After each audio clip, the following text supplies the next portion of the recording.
Risa. Bismillahirrahmanirrahim. Alhamdulillahi Rabbil Alamin.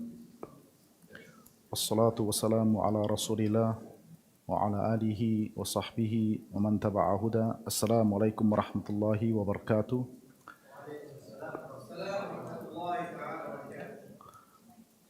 Today, inshallah, we're going to talk about, we will continue about clothing.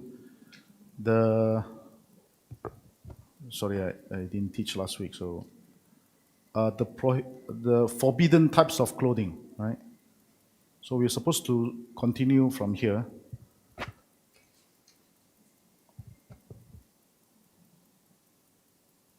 Yeah, okay, yes.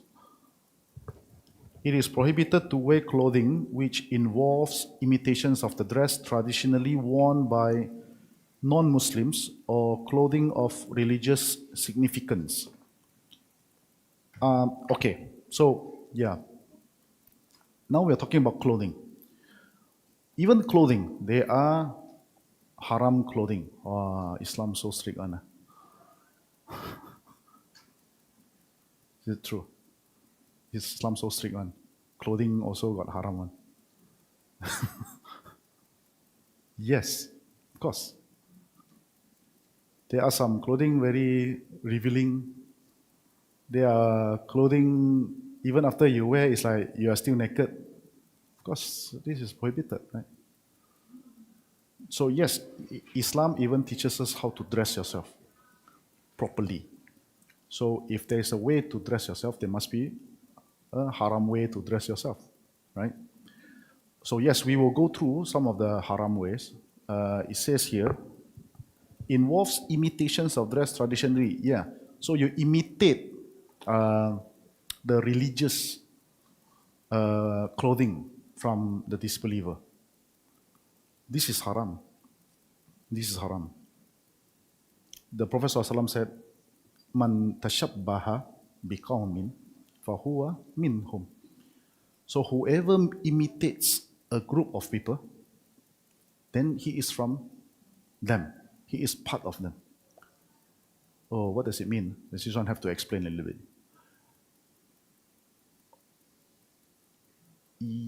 A Malay imitates a Chinese eating using chopsticks. Is it haram? No. So we have to explain a bit. Even though he imitates, but this is nothing to do with religion. This hadith, the Prophet ﷺ, when he talks about this, it's about imitating a certain or specific beliefs or religious belief, or even, what do you call that? Superstitious. Yeah, they believe in superstitious. Yeah, they imitates them. All this is haram. So it's not just the practice, but the clothing. Like what? Like you imitate the monk. You wear the monk clothes. Or yesterday I was just talking to a sister. You wear the hijab, but you wear the nuns' hijab. You know the nuns? The Catholic nuns, right? They also wear the hijab, right? They also cover themselves. But they have a specific way to cover themselves, the nuns. The Muslims imitates. Oh, that's haram. You cannot do that. Even though you cover yourself. These are the things that we're talking about. That you imitate a specific religious belief or religious practice, then no. If you copy wearing tie, wearing suit, there's no issue. That has nothing to do with religious. The Prophet ﷺ used to wear jubbah like this. Even though the disbeliever also wear jubbah. Because it's nothing to do with the religion. Yeah. Because this is culture. Baju Melayu, there's no issue. Chinese kung fu, no issue. Eat chopsticks, no issue. Fork and spoon, no issue. You want to wear certain, the the Western, they wear suits, they wear nice tie. No issue. These are not an issue. It's nothing to do with religion. Understand? I want to be clear here before someone goes out from this building and said, I cannot eat with chopsticks. I actually have problem. I have someone actually argue with me and said, no, you cannot. Because the professor said you mimic them. Because they are kafir. I was like, what? Okay. Understand? Okay? So now let's go through. I hope the points here are clear. Okay? Clothing that involves imitations of the dress traditionally worn by non-Muslims, such as the type of clothing worn by monks and priests and wearing a cross. This is exactly what I was talking about. Wearing cross. Because yesterday also someone was asking me about, something like this. Why can't we, for fun? No, we cannot do that. Wearing cross, wearing even a shirt that has cross, has Jesus Christ. We don't associate ourselves with other beliefs. This also includes clothing that is specific to a certain religion. For the Prophet ﷺ said, whoever imitates a people is one of them. I just mentioned the hadith. Sunan Abu Dawud, hadith 4031. This imitation extends to wearing clothes of religious significance. Imitation of this type is sign of weakness and lack of confidence in the truth one adopts. Imitation here does not include wearing clothes that is predominant in one's country, even if such dress is worn by the majority of non-Muslims. For the Prophet ﷺ used to wear clothes that was common amongst the Quraysh pagans, with the exceptions of those clothing items that are expressly forbidden. Basically this point already summarized what I just said just now. Yeah, so we don't wear something that like the monk, right? The monk has a specific clothes, specific color some more, yellowish, oranges like this, right? The Shaolin monk also have certain clothes they wear, right? What else? The nuns, right? The priests with the white thing with the, I don't know how to explain, right? So we don't wear like them, even though their clothes cover aura and all that, but we don't wear that. So that people will not look at you and say, hey, you're a monk ke? Hey, you're a priest ke? Like that. Hey, you Christian ke? I remember I wear a t-shirt. It's a long time ago. And this t-shirt was supposed to be a dawah t-shirt that says, Muslims love Jesus, like this. Or we love Jesus, something like that. So I went to the masjid, I salah. And then I came out, there's a bunch of old uncles. Very good point I want to share with you. He said, come. He said, why are you wearing this? I said, da'wah to the not yet Muslim. He said, but this is very controversial, right? Because when you wear this, people think you're a Christian. Because only the Christians go around and says, Christians love you, like this. Here's the point, you see. So I said, thank you so much. And then I went back. I thought about this. I said, here's a good point. Even though the message is quite clear, that is for the Muslims, but still he has a very good point. I said, I told my wife, and my wife said, it's okay lah, I said, no, actually if you think about it, it's true, because they are the one who go around saying that. Even in their car, they have car sticker, right? So after that, I refused wearing the t-shirt. So you see, something like this, it may provoke people or it may create misunderstanding. So we should stay away from anything that leads to fitna. Fitna means confusion. Clothing that is worn, next point, clothing that is worn with pride and conceit. The Prophet ﷺ said, no one who has an atom's weight of pride in his heart will ever enter paradise. You see, the paradise is for non-arrogant people, humble people. If you are arrogant and if you feel proud of yourself, I'm not saying you cannot feel proud of yourself, but arrogant, you see. Paradise is not for a place like this. So same thing, wearing clothes. If you wear clothes to feel arrogant, like you feel like, hey, I'm the boss lah, hello. Respect sikit boleh tak? Can you see me also you bow? Because wearing nice clothes. The companions actually asked the Prophet ﷺ, Ya Rasulullah, we are human beings. We love beautiful things. Sometimes we wear nice clothes and we feel proud. We want to feel nice also. Is this arrogant? He said, no, it's not. Of course, Allah loves beautiful things. Allah is beautiful and He loves beautiful things. Adorn yourself in nice clothes. Adorn yourself with nice clothes. But don't feel like very proud. Right? Also, they said you have a dress code for every event, right? Every moment. So it depends where you're going, right?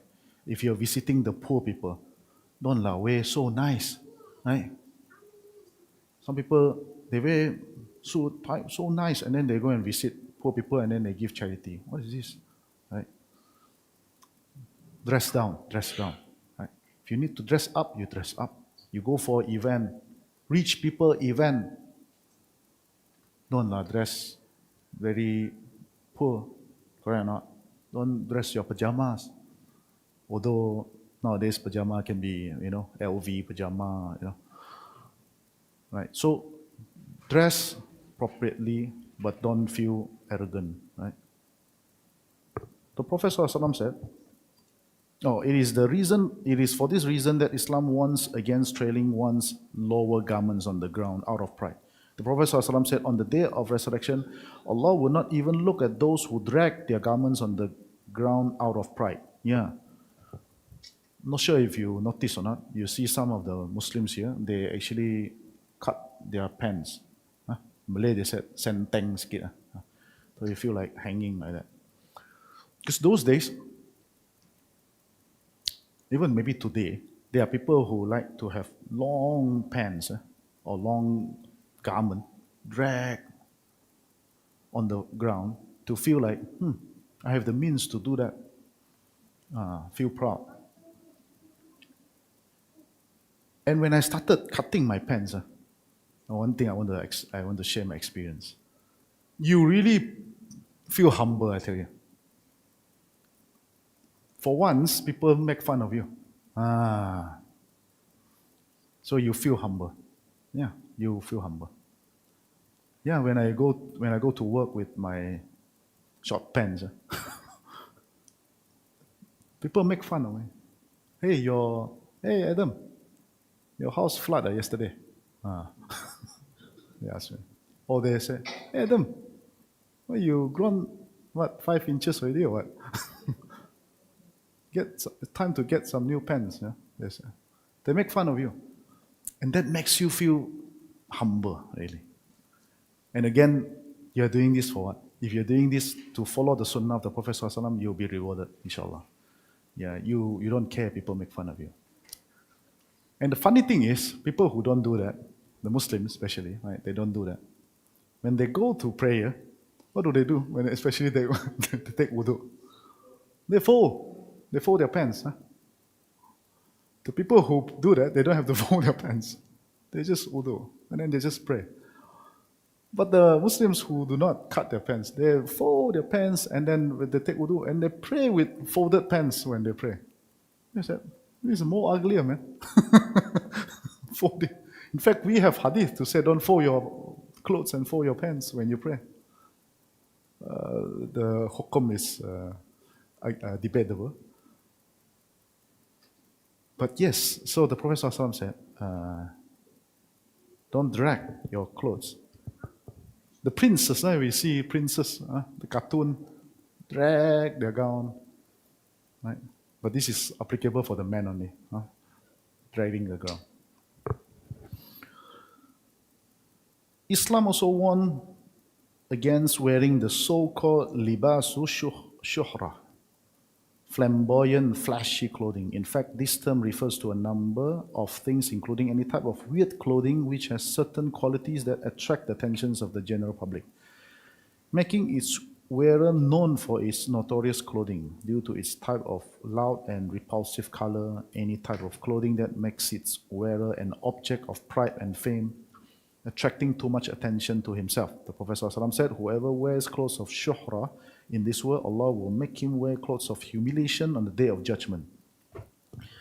Libasul shuhra, what does it mean? It means something that make you outstanding in the crowd. Yeah. Some people, they like to wear something out of the norm. You walk into the street, immediately people will just point at you like, wow, this guy, is it? This is the one that, yeah, is not allowed. Like what? Wow, very difficult to give example. Just imagine you walk in the street of KL and then you are very red color, for example, or very gold. You wear whole sets of gold. People look at you like, wow, from far people can see. Everywhere you go, people look at you, this is haram. You're not supposed to do that. Not supposed to attract attention. We wear clothes too, for what? What's the purpose of clothing? We talked about this, I think, in a previous lesson. Allah says, clothes for us to cover ourselves, right? Not to be naked. So you wear clothes to cover ourselves. It is for our need, protect ourselves. So not for showing off or for display your pride and all that. Right? We'll discuss more about this, I'm sure, inshallah. Can we scroll down? Extravagant clothing is forbidden, but this varies from one person to another depending on one's income and financial obligation one has to fulfill. So can I wear expensive clothes? Yes. It depends, you see. Because what is expensive to you may not be expensive to another person. Correct or not? Everyone agree? Right? Some people having 2 sets of clothes is too much for them. But some people can have 3 sets, 4 sets, no problem. Depends on your financial. So just because when we say extravagant, we have to talk about this, right? We have to discuss about this. So a little bit guideline here. Silk. Silk clothing or clothing adorned with gold or silk for men, referring to gold and silk ones. The Prophet ﷺ said, these are forbidden for men among my followers, but permissible for women. So the man, we are not allowed to wear silk. Do we know that? Pure silk. We're not talking about artificial silk. We're talking about pure silk, the expensive ones. We are not allowed to wear silk for men. Or wear anything gold. Gold, same. What do you mean you wear gold? Who wear gold? Gold can be even your watches. Yeah, because I'm into watches. So yeah, there's halal watches and haram watches. Yeah, watches that is gold, you cannot wear. Pure gold, we're talking about you have pure gold, not about color, Pure gold you cannot wear. Clothes, silk, cannot wear. Tie. Can you wear tie? I'm not wearing, I'm just tie, can wear. Silk. Because most of the tie are made from silk, Do you know that? Yeah, most of the tie. If you look, most of the ties are made out of silk. Real silk, we're talking about. Sorry? Very good question. What about you blend? The Prophet ﷺ, there's a hadith that he allows 2 or 3 or 4 fingers of width of silk. Not much. The scholar says about, 10% maybe? Yeah, 10%. Yeah, blend. So if 50-50, no, not allowed. Yeah. Sorry? Gold, there's no tolerance. Allah, the Prophet ﷺ didn't say you can use, no. Gold, no. So silk you cannot wear. Why? Why men? The women are allowed. Makes you feel girly, you know. You start to silk, very makes you feel a bit feminine. So that's why it's haram. We don't want to become feminine. So silk is prohibited. Okay? And gold for men, especially for watches, and ring. Bracelet, I hardly see anyone wear, I guess. Yeah. But ring, watches, especially people who can afford luxury watches. I personally don't, most of the brands contains gold, most of the brand. Yeah, most of the brand. Rolex, almost all of them. Only the old ones don't have. Even the stainless steel version, they all have gold. Yeah, their indexes are all made of gold. They paint it into their caliber are all contain pure gold, all pure gold. Yeah, caliber. Many people don't know this. Yeah. Sorry, no gold. There's no percentage. Yeah, only silk. Only silk has percentage. Okay, the last one. We have to stop soon. Extravagant clothing. The Prophet ﷺ once said, "Eat, give charity, and wear clothes. Let no extravagance or pride be mixed with what you do." The manner of dressing, however, varies from one person to another depending on one's social position. If a person is rich, he may purchase clothing that a poor person cannot afford, given his monthly outcome, economic positions, and other financial obligations he has to fulfill. While a piece of clothing may be considered a form of extravagance for a poor person, it may not be considered as such for a rich person. Yes, I talked about this. So yes, extravagant can be defined differently depending on one's financials, right? You can afford nice shoes, no problem. Nice clothes, no problem. Expensive clothes, no issue, right? But the other person may not be able to do it, right? So extravagance, don't be wasteful, I guess. That's the key words here. Don't be wasteful. Don't be wasteful. Don't buy a lot, but you don't wear them, right? And I don't want to say I don't want to say be minimalist. In the middle path, be in the middle path. Maybe we have time to take one question. Any questions from one question? Okay. A comment.